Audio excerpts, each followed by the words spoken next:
podcast.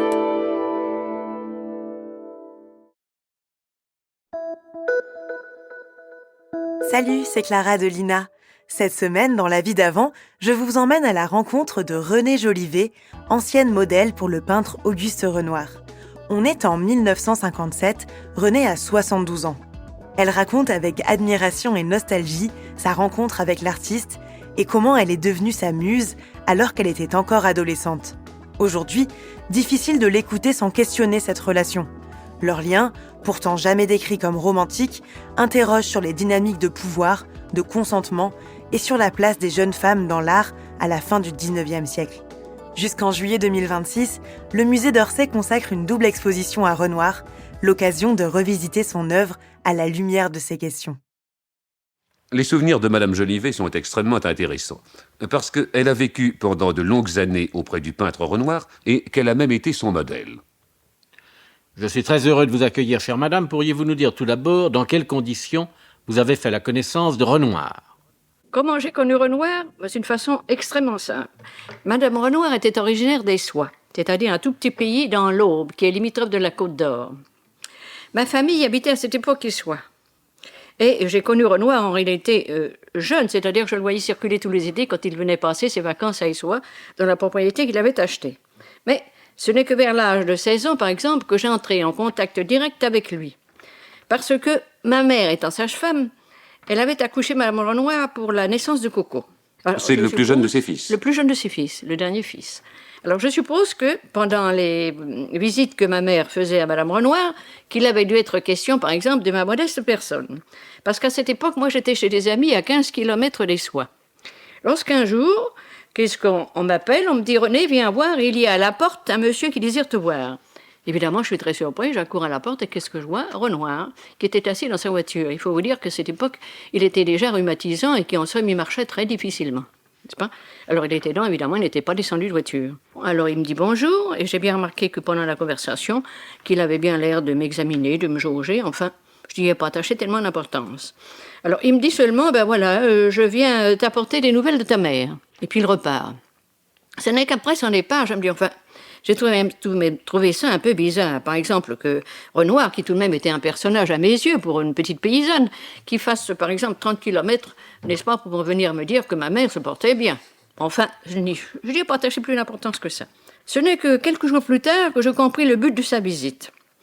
Il était, en somme, venu se rendre compte, par exemple, si je correspondais bien au type de femme qu'il aimait peindre, par exemple, et si je possédais les formes, par exemple, et le teint qu'il aimait à trouver dans ses modèles.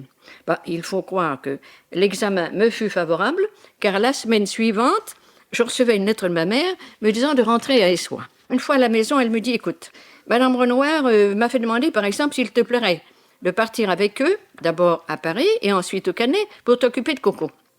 Vous pensez si la proposition me plaisait, hein ? Quitter mon petit pays pour m'en aller à Paris et ensuite dans le Midi, surtout le Midi, moi c'était pour moi une merveille qu'on n'atteignait jamais. Alors je partis donc avec les Renoirs. Pendant 2 ans et demi à peu près, je vécus dans leur intimité. Alors vers le début de la 3e année, à peu près vers le mois de mai, Madame Renoir me dit, écoute, nous avons l'intention d'aller en Algérie et comme on a peur que tu sois très malade en mer, on va te laisser à Issois. Nous te reprendrons en venant. Il n'y eut pas de reprise parce que dans l'intervalle, je me mariais. Pendant les quelques années qui suivirent mon mariage, à ce moment-là, je l'ai perdu un peu de vue parce que je voyageais beaucoup et que mes séjours à Issois, par exemple, ne correspondaient pas toujours avec les séjours des Renoirs. Maintenant, la guerre de 1914 étant arrivée, Pierre et Jean furent mobilisés. Et puis malheureusement, très grands blessés tous les deux, comme vous savez. Pierre était blessé au bras avec je ne sais plus combien d'opérations et Jean à la cuisse. Madame Renoir, qui était une mère admirable. Elle courait d'un hôpital à un autre, auprès de ses enfants, évidemment, pour avoir des nouvelles de leur santé. Et naturellement, elle était, je crois, diabétique. Alors, sa santé en souffrait beaucoup, et elle ne supporta pas le choc, et elle mourut au début de 1915. Alors, en octobre 1915, j'ai reçu une lettre de Renoir, lettre que je conserve précieusement, j'aime mieux vous le dire, où il me disait que si je n'avais rien à faire à Paris, que si je voulais aller passer quelque temps près de lui, aux Colettes. Il ajoutait « Je ferai une figure de toi que je te donnerai ». Vous savez que Renoir, à un moment donné, avait voulu essayer de faire de la sculpture, c'est-à-dire essayer par l'entremise d'un autre sculpteur, hein, parce qu'en raison de ses mains malades, il est certain qu'il ne pouvait pas modeler ni la cire, ni le ciseau, n'est-ce pas ? Oui. Alors justement, quand j'arrivais aux Colettes, il y avait un jeune sculpteur nommé Guinaud. savez, le jeune Guinaud avait été, par exemple, envoyé sur les indications de Vollard. Naturellement, il a travaillé complètement sur les indications. Tout ce qu'il faisait, c'était d'après les indications exactes de Renoir. Et alors, Guinaud a sculpté, par exemple, dans le fronton de la cheminée de la salle à manger des Colettes, un médaillon de coco. Alors, de ce médaillon, il a été pris 2 moulages, dont un moulage a été peint à la fresque par Renoir. Et alors, ce moulage Renoir me le donna, par exemple, en souvenir de coco. Je l'ai toujours. Vous l'avez du toujours, reste. oui. Ah oui, je l'ai toujours. Puis alors, cet hiver-là, par exemple, j'ai posé aussi la Vénus à la pomme. Vous savez, un bronze grandeur nature qui fut exposé il y a quelques années à l'entrée du Petit Palais. C'était la première fois que vous lui serviez de modèle. Oh non, oh non. Au début, pendant les 2 ans que j'ai vécu chez lui, j'avais posé la Vierge et l'Enfant, hein, une chose splendide qui était longtemps la propriété de Durand-Revel, qui a dû partir, qui était en Amérique à cette époque-là. C'était quelque chose de très beau. Et cela ne Sur vous les avait bras. posé aucun problème de devenir modèle pour un peintre? Oh non, pas du tout. Pas du tout. Et si je vous disais comment je le suis devenu, c'est une façon tout à fait amusante. Renoir était un grand timide.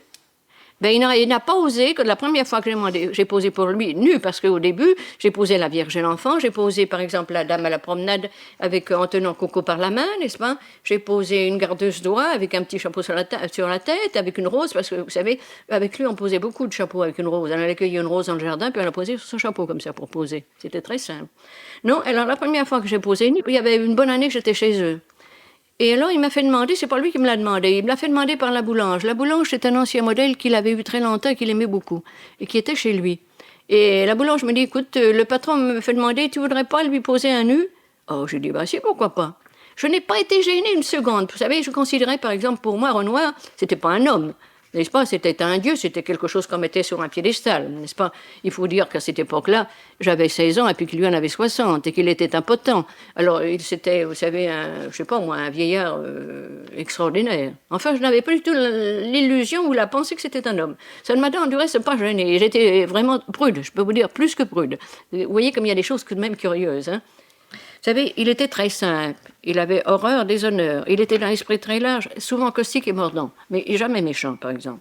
Par exemple, à 76 ans ou à 18 ans, à 78 ans même, par exemple, eh ben, il avait les enthousiasmes d'un jeune homme. Par exemple, je me souviens qu'un jour, nous sommes allés nous promener au bord du Béal. Je ne sais pas si vous connaissez le Midi en bas, là. Ben, le Béal, c'est un petit ruisseau qui descend de la montagne, qui traverse le bas de Cagnes et qui va se jeter dans le creux de Cagnes et la mer. Eh bien, nous étions arrêtés au bord de ce Béal. Lui était dans sa petite voiture, sans fauteuil roulant, puisqu'il ne marchait pas.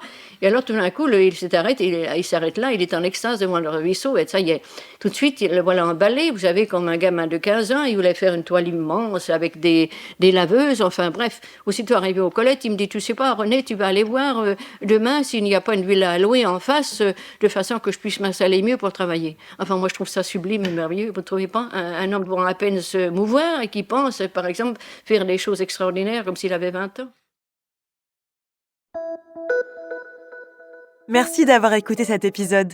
S'il vous a plu, partagez-le et abonnez-vous pour ne rater aucun nouvel épisode. Je vous retrouve la semaine prochaine pour une nouvelle rencontre dans la vie d'avant. En attendant, vous pouvez écouter d'autres récits en archive sur Ina Podcast.